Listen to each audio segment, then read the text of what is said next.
Ready or not, here we come. It's time for the news review, and we're digging into the biggest stories across the country. We'll be bringing all of those to you. We're joined by Kojo Poku, energy analyst, but also one who shares weekend. I am very well. I'm just a little tired. I was working over the weekend, especially Sunday leading into Monday, working late, coming in early. But here we are. We do what we do, and we love it. So it's all good. Well, you see, it's all good. Quick one. Before your program comes on, there is an advert you guys play. Imagine Ghana without journalists. Imagine Ghana. There's this advert you guys play. Yeah. And it keeps me thinking. In the last week, I've been having these challenges with the media and journalists in this country.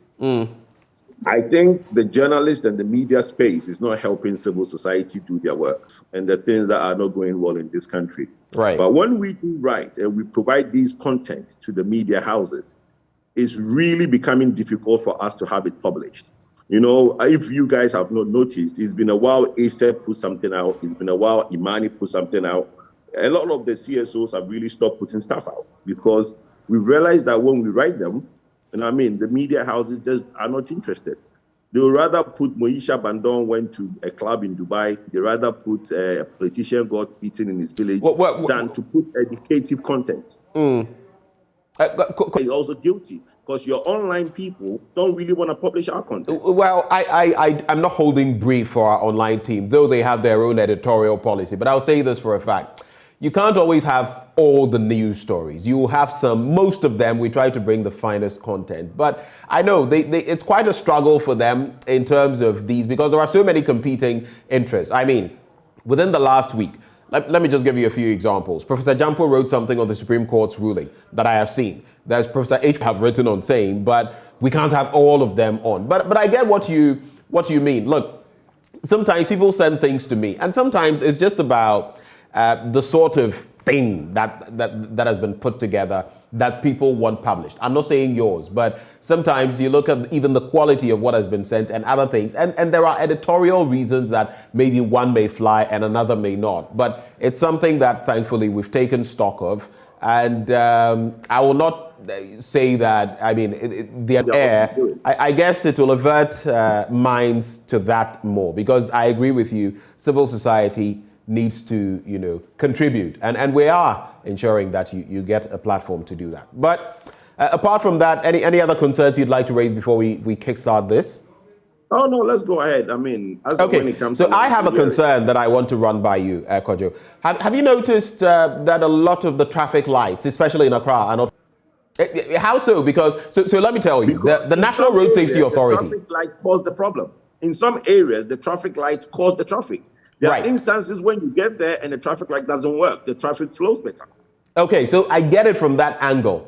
But I'm also looking at it from the angle where a lot of the time, some of the intersections I use, some of the routes I use, and I just don't want to mention for security reasons, you would see that a lot of them are not working. And so you have an intersection, 4 lanes crisscrossing, and everyone is trying to, find their way in.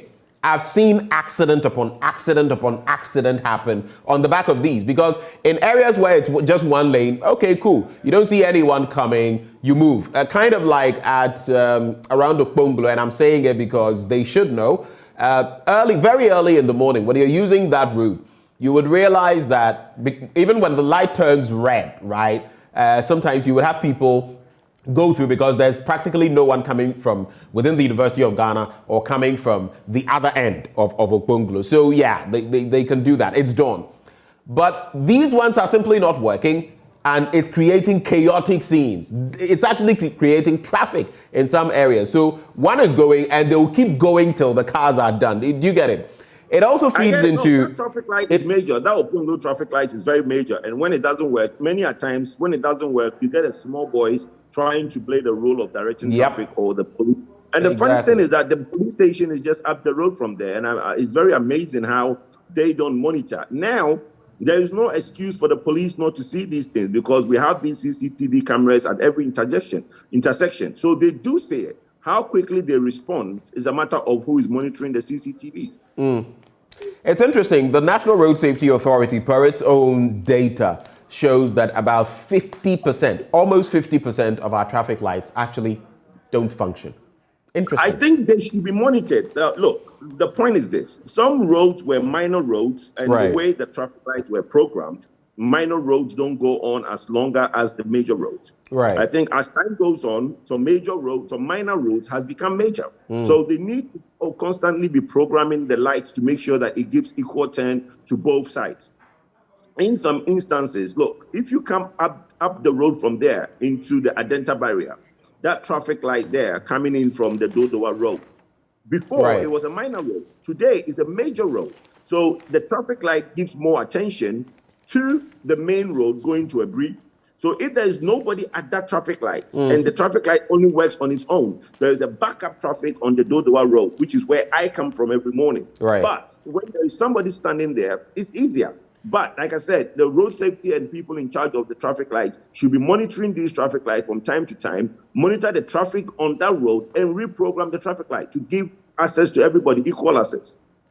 Let's look at the Daily Graphic newspaper. Maintain credible, authentic publications. NMC tells graphic as board takes office, pictured there together with others. Yabwedu Ayebwafo, chairman of the NMC, administering the oath to the board of the GCGL. La General Hospital construction begins. This has been a thorny issue. It's on page 16.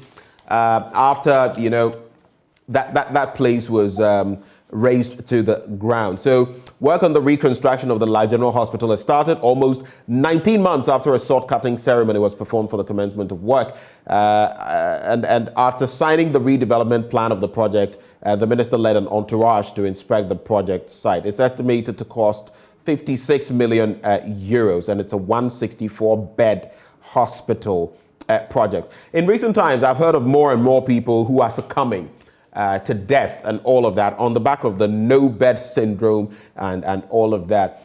How much of an impact do you feel the La General Hospital erected and all of that? How much of an impact do you feel this will make in that community? Well, look, it's any new bed, any new hospital built in a community is good news. I only just flinch a little bit when I hear that there's a hospital that's going to cost 56 million euro. Right. I think it's a lot. It's a lot of money for a hospital. Right. I don't know what they are going to put in there, but the problem we have in Ghana is that when these technocrat hospital, most of the equipment in a range hospital, you are amazed what kind of machines they have in there. They have like the Rolls Royce of every machine. Right, and it comes in and they don't even know how to use it, or they don't even use it properly, or most of the times it just sits there and doesn't work. I'm hoping that 56 million euro for a hospital we're gonna have our money's worthwhile, because like I said, 56 million is a lot of money for a hospital. I don't know what machines they are trying to put in there. I don't know what sort of theater they are trying to put in there, but in general, new hospitals are good news in communities. Right. The issue with beds, okay, is that we run a system where somebody can be, and there is an on-call nurse, okay, a nurse that come home to basically look after you. The reason they do that is it rotates the beds. When somebody goes to an operation and he's been assessed, you give birth in America, and in 3 days you are allowed to go home. Right. Then if there are issues, there's the nursing part of it is taken care by nurses that come home and basically visit you. We need to look at that service. We cannot be letting people be in a hospital for minor injuries and minor surgeries and minor illness, and they are just lying on bed. Right. Some people can't afford to pay, and because they have not paid the hospital keep them in the hospital until they pay. I mean, that's why we never have enough beds. So we need to change the system. The system where people just lie on bed for minor surgery and minor illnesses should stop. Let me interject with an interesting question. You're hoping to be president. I always go back to that because as you interact with us here, who knows what might happen tomorrow. Assuming the NPP, what are you talking about now? What are you going to do about it as Kojo Poku, president of the land? Those are my thoughts. Most of the things me and you discuss are my thoughts. So those are things that I want to do something about. Right. So I think, there's a lot of nurses that do not have work, and we hear this all the time, right? The point is, why can't we have community nursing? Why can't we have the on-call nursing like they have in the US, where we have agencies that have people go to the hospital? Easier said than done, Kojo Poku. Easier said than done. You can say it, but the implementation, look at our system. I mean, I want practicality, not just rhetoric. No, a lot of things are easier said than done, my brother. But the point is about how well you implement it. We have National Health Service. Right. We have the National Health Insurance. We have the National Health. You give your address, put in a system. A nurse come home to look after you. How is that easier said than done? I mean, these are things that, look, we tend to avert our mind to things that we've not done before. We say that it's not possible. But then people travel 6,000 miles or 6 hours to the different direction, and they go through that. Everybody in Ghana who goes to give birth in America don't stay in the hospital more than 3 weeks. Right. Sorry, don't stay more than 3 days, even if it's a cesarean. Okay, you go home and you recover at home. If there is nursing, there is a nurse that comes home to look after you. Okay, so right, that would be the move. Let me just tie in this health bit and let's proceed with the papers because it's also tied to the health discussion we're having. Some have called for COVID-19 restrictions in Ghana to be eased with protocols, the testing regime, that a lot of Ghanaians have been vaccinated, that even in terms of the testing and all of that, they ought to be eased. Mind you, our borders are still shut. How do you respond to these calls? Do you agree or disagree? Well, and also don't forget, my apologies, that it's also affecting business in myriad ways. I mean, once these restrictions... let's get the numbers of the total number vaccinated. The total number vaccinated in this country is not as high as we think it is. It's not. It isn't? No, it's not. I don't think we've gone more than 50% of the total vaccinated population vaccinated. I'm not sure, but the last time I checked, we've not done more than 50% of all the total. The last time I checked, we had done over 8 million. And of course, we are looking at a target of about 20 million. Exactly. So we've not done half of that. Okay. So if you're looking to vaccinate 20 million and only 8 million vaccinated after we've started this about 5-6 months ago, it's still not a good number. But yes, I agree when people are calling for the review, because some of the things that really ask you for anything. Right. People don't wear the mask as they used to. Yesterday in the news, China is having a wave of COVID coming in. Yeah. I don't know. They've had to shut down one of their cities, sort of. They've shut it down. Yes. So they are having. I think that we should tread cautiously. COVID is there, but just that in Ghana, even before vaccination, our immune system coped with COVID much better than the Western world did. Right. So with vaccination, it's helping better. What we should guard against is another wave of a new variant. Okay, if we are not careful to the autumn and winter months, and then we have the visitors coming in December, they will probably bring a lot more. So we should not put our guard down 100%. But we should guard. The summer months are okay for us. Going into the autumn and spring, the autumn and winter months, then we should be careful on how we go about this. Right. Let's look at some more stories. Why deputy speakers can vote, Supreme Court explains. They've given their ratio decidendi, the reasoning behind their decision. And the Supreme Court has held that the 1992 Constitution does not place any restriction on for determination. It's expansive, of course, over 29 pages of documentation. And a lot of people have pointed to gray areas, problematic areas, loopholes in the Supreme Court's ruling. I don't know whether you've read the ruling, but you're reading around it. What is your take?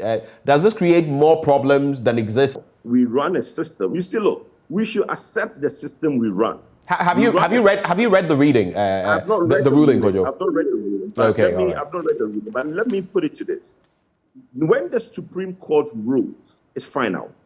You can go for a review, but it's hardly the Supreme Court overrule itself. Okay, so the Supreme Court will rule. They are more than free to go for a judicial review. So when people say they are pointing gray areas, where is the gray areas? It's like going in. Actually, Kojo, that is why I was asking whether you had read yesterday, for example, yesterday night, right here. I had quite a discussion with big wigs when it comes to parliamentary affairs, from the academics to the people in there. There are some gray areas. There are problematic areas, but of course the ruling and mind you, the fact that there's a 7-0 ruling by the court also doesn't mean it can't review itself. That has been done time and again in history. But what I'm saying to you is that all these academics who are reviewing and saying there's a gray area, the minute the Supreme Court has ruled those gray areas, we have a system where we've put a group of people, call them the Supreme Court judges, right? Everything we don't understand, we take it to them and they tell us what it should be. Right. Now, after they told us what it should be, it becomes law. So I don't see where academia will sit and say, oh, there are gray areas.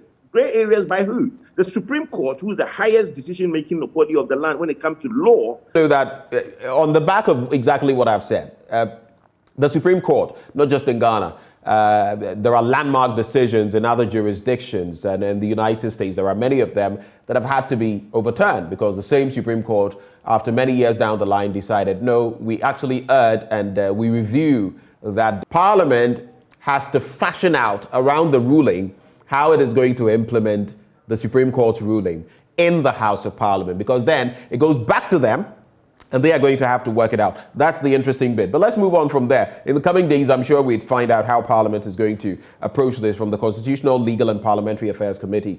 In sports, Asante Kotoko, Krobi Asante Kotoko, my very own, on top with 44 points. Aduana Stars following with 36, and Great Olympics with 35. Hearts of Oak in 6th position. Ghanaian Times newspaper, I want us to take a quick swipe at this. 9 University of Education UEW students killed in road crash at Esuboi. Guess what?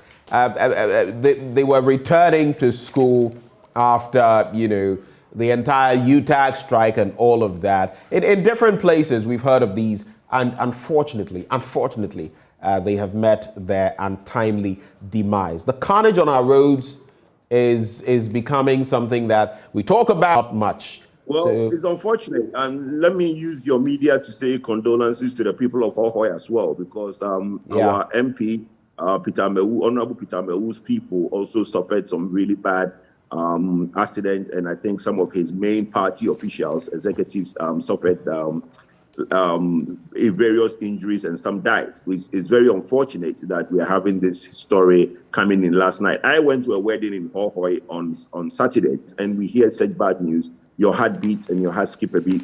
Right. And it's unfortunate. But we are hoping that people will take care on our roads, and the roads should get better. Now, Look, year of roads, but are we really seeing the roads? That's what I want to ask. Year of roads, but are we seeing the roads? To wrap with the Ghanaian Times news paper, there is this bit as well. Let me just get to it. Danger looms at Wager Reservoir as residents live in fear due to illegal sand winning. In the course of the news this morning, we're talking about a site in Paga, historical, wonderful site, going waste because it's a touristic landmine or mine, gold mine. I should rather allow illegal practices all across the country. Sometimes it beats my imagination how we are running this country. And I'm not talking about any political party, but sometimes it gets you thinking, like, we can't seem to get anything right. I don't know whether you get what I mean, but people can do things that are purely illegal and get away with it, act with impunity. My brother, it's not about the politicians, though. It's about they are not the problem. They are part of the problem. If not the greater part of it. They are part of the minute. They are part of the minute problem. The guy who is sitting, look, the agencies, the departments supposed to be doing their work are not doing their work. You see, look, in general, people just don't do their work. Why you say, look, but it's the only way we can move forward as a country. We should exert accountability. People just don't do their work. My brother, civil servants don't do their work. Government workers don't do their work. It's simple. Just that, look, it makes it easier to blame the politician because he's the one that will come and tell you, vote for me, I'll do X, Y, Z. But the person sitting there collecting monthly salary don't do their work. The sun whining thing that you talk of, yes, they do. Have they not seen I mean, likely there are chiefs, assembly people. Those are the grassroots who are in cahoots with these people. And I agree that we are a great part of the problem. But you see, Kojo, you've lived in different parts of the world. When you leave the ordinary person, wherever the person is on the planet, and you have rules that are not implemented, everyone will take advantage of it. I've heard of similar stories across the country. In the end, who suffers? We all suffer, and government will come and say, oh, this and that. It is government that has to act, and if you don't act, then I don't know what to call you. But in the end, the rules and enforcement is done by who? It's done by the same people I'm saying don't do their work. Let me give a typical example. When there was a blast in that town in the mining area, Apiate, the person that was their work. Now everybody's blaming the politicians. What have they done? Right. In the assembly that we talk of, Wager. Look, let's go there today, me and you. I have time. If you have time, let's go. We'll go there, go to municipality, and you hear all the excuses that comes out. People just don't do their work. Right. Let me tie some loose ends of stories very quickly. Tied to that bit about as motorcycles alone killed 205. Again, motorcycles real, high in terms of the statistics. Like I said, a decrement of almost 10%. But you look at the numbers and it's still a great cause for worry. But let me link two stories in the Daily Guide and Republic Press. Bagbin blows $1.1 million on Dubai trips. And of course, there's the politics of it, when we legislature and what their benefits are, and their travels that are not being spoken of, to be fair. There's also wounded Bagbin runs amok. It has to do with the Supreme Court's ruling and all of that. What is your current take on the Right Honourable Bagbin, Speaker of Parliament, and his penchant matter? What is your take? Well, that's what we started off with. We are spending 56 million euro to build a hospital, but that hospital will not be equipped enough to look after our politicians. They will always fly out of the country. That is a problem. Like I said earlier, if you go and look at the equipment sitting idle in the rich hospital, it will blow your mind. But guess what? They are not using it and they are still flying out of the country for independence. Why are we still traveling out of the country for medical attention? Right. His Excellency, the Speaker, Babing, has been in Parliament for how many years? What has been his contribution? He's been a minister. He's been so many things in politics. He's the longest serving member of Parliament. Exactly. Even before taking up this bid. What has been his contribution to our medical sector that we have to fly him out of the country for assistance? What is it? And I'm sure the people of Nadoli Kaleo might have something to say, even if... Well, that's my problem. What I'm saying to you is that we don't, even today, I'll give you an example. You go to MedLab, Lancet, and all these laboratories. There are some tests, when they take off you, they send to South Africa for the test to be carried out there. Right. Why? Good question. Good question, Kojo. Let me just wrap with some headlines. We're wrapping up. It's Constitution 7 FM, and 70% of home buyers are local residents. The first story I read was from the Daily Statesman. This one is per grader in the BNFT. There's also 80% of Ghana Stock Exchange trading done by foreigners, going back to the point you were making. But thank you, Kojo, for joining us this morning. Always, always refreshing. And do have a good one. We'll take that wager tour at some point. We'll go to wager at some point. No, I'm right. Thank you, Kojo. Do have a wonderful day. Up next, we have all the sporting action from over the weekend that is hitting your screens shortly. Do stay. After that, the big stories.